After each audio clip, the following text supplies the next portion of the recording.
What's up, y'all? I'm back with another video. So this is six most disturbing rare medical disasters. I've did a video like this. This is part two. So I'm gonna link part one of this reaction that I did in the link description down below. So you can click that. Or if you don't want to watch me at all and say fuck you, bitch, you fat ugly ass bitch, I don't want to see you. You can watch the original down below as well. But this is part two, and let's just get right up into it. Ekbom syndrome. Ekbom syndrome, also known as delusional parasitosis, is a mental health condition where the patients believe that they're infested or infected by some kind of insects or parasites. These can Interesting. include things like worms, mites, bacteria, and even mice in some extreme cases. It's a Damn. type of delusional disorder where the person suffering from the ailment is convinced that they have these pests crawling under their skin. And while Ekbom syndrome doesn't cause any direct harm to the patient's body, it can lead to them hurting their own body while trying to remove the parasites. Some can take things even further and spray themselves with harmful. I know a lot of TV shows depict that type of medical disorder type shit. Like I know a lot of medical. I never heard about it in real life. I heard of people like implanting like chips in them and thinking people are seeing them with chips and that shit like that. But as far as like bugs and shit, I don't know. Pesticides, resulting in life-threatening breathing issues. Luckily, medication and treatments like antidepressants and cognitive behavioral therapy can help with reducing the symptoms to a more manageable level. That being said, there is a harsh and sad reality here. Delusional parasitosis is defined by an unshakable false belief. Those suffering from it are utterly convinced that parasites are invading their bodies, despite all evidence to the contrary. As a result, most affected individuals do not accept treatment. This is Mm. exactly what happened with a 53-year-old woman in Colombia in 2017. By the time she sought medical help, she had already been living with Ekbom syndrome for 5 years. Her symptoms included depression, constant itchiness, and even visual hallucinations. She also explained how she'd been using various toxic chemicals to clean her skin and clothes in an effort to get rid of the parasites living in her body, but nothing worked. In addition to all of this, she also brought a sample of what she claimed to be the parasites. But testing these What? specimens showed that they were nothing more than dried skin, likely some that she Ew. peeled off. And when the results of blood tests came clear as well, the physician tried to explain to her that this was a mental disorder and recommended a psychiatric evaluation. However, she was completely convinced that the parasites were real. So, when the doctors didn't agree with her evaluation, she stopped responding and didn't go through with any treatment for her condition. Hopefully, that Damn. woman received the medical attention she needed and is now living without this excruciating disorder. Though, given how she responded upon first learning the truth, I highly doubt that's the case. Terrible. That is terrible. My work is easy because I use ClickUp. Here's how I keep track of all my tasks. I start by brain dumping everything I need to get done. Visual agnosia. Visual agnosia is a rare vision-related disorder where the affected individual has trouble recognizing objects. They can still technically see something that's in front of them, but they can't identify what the object is, or at least identify it correctly. I see Interesting. colours, shapes, punctuated by faces, the faces of people which I really recognise, and they stand out much more than anything else. That's why I can't read words or read music anymore. So I still can imagine what it looks like in my mind's eye, but I can't imagine what it looks like, or I can't see what it looks like when I look at it. So essentially, I find things through colour. Someone suffering from visual agnosia might see a chair and mistake it for a small child. Though Huh? this is an extreme example. In most cases, the patient often confuses an object with something of a similar general shape, like seeing a pink Mm. smartphone and believing that it's a bar of soap. There are also several subcategories of this disorder for people who have difficulty perceiving a certain. I mean, this is a good picture because what the fuck is this like? Is this a sack of potatoes or is this a fucking jacket? Um, it just look warped. And then like, is that a hat on top of it? What is on top of it? What is that green thing? Like, yeah. Type of object.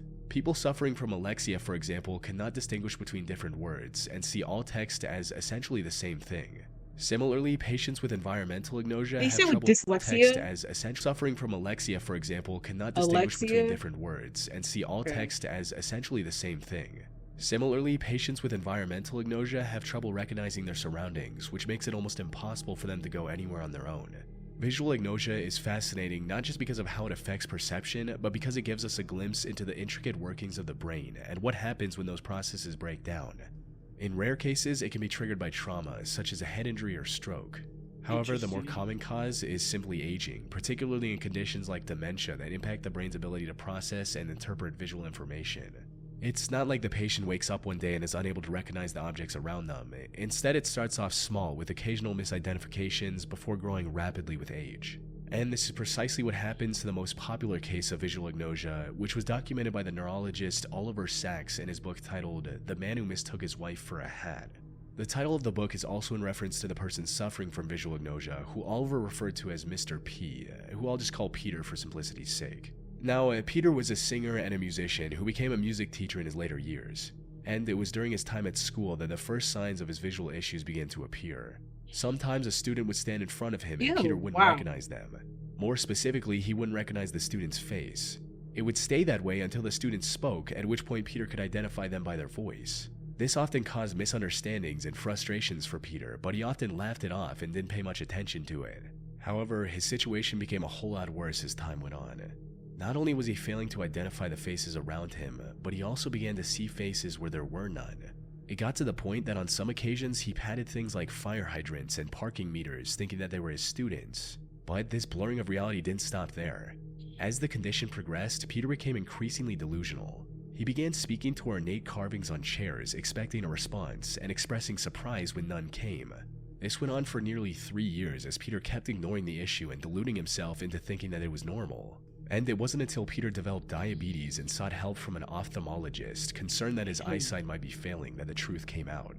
Fortunately, after hearing Peter's bizarre and fragmented descriptions of his vision, the ophthalmologist realized the problem wasn't with Peter's eyes, but with his brain. He referred Peter to Oliver Sacks for further diagnosis. Upon his visit, Oliver gave him a National Geographic magazine and asked him to describe what he saw in it. According to the case report, Peter was able to discern finer details like colors, brightness, and shapes of objects in a scene. But when asked to describe the scene as a whole, his mind drew a blank. However, the most bizarre part of his visit came near the end when Peter was about to leave. He reached out and grabbed the head of his wife, who came with him, and tried to put her on his head. In other words, Peter had just misidentified his own wife as a literal hat. This confirmed beyond a doubt that Peter was dealing with visual agnosia. And unfortunately, while the diagnosis was accurate, Oliver had no treatment to offer that could improve his condition. With no other choice, Peter adapted by relying on his other senses to recognize people for the rest of his life. It goes to Damn. show just how adaptable humans are, even when faced with something as terrifying as visual agnosia. Dang. Truman Show fucked up. Delusion.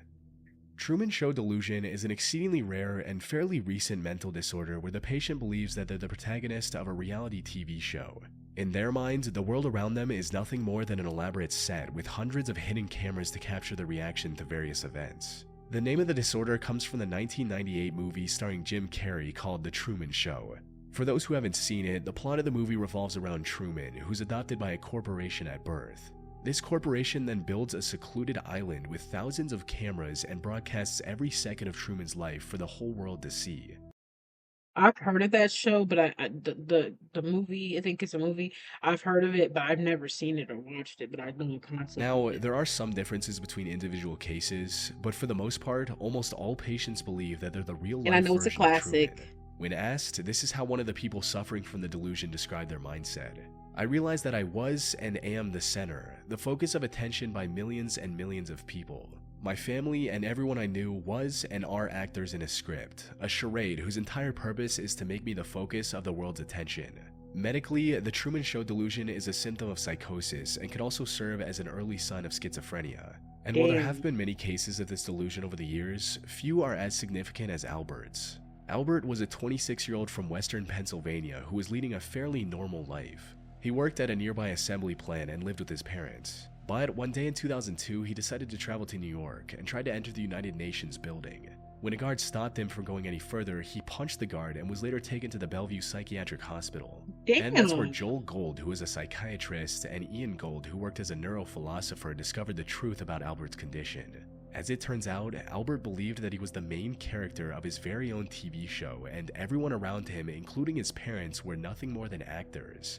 He also revealed that the showrunners were watching his every move through tiny wireless cameras that were implanted in his eyes.